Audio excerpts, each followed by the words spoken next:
What's up guys, welcome to the Internet Moola. In today's video I'm going to show you how to download a Netflix application on your MacBook. So as you guys know, there is no Netflix app for MacBook, but we're going to create one.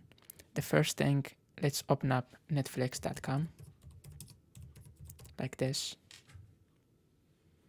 And right now we're going to click File and then click Add to Dock like this.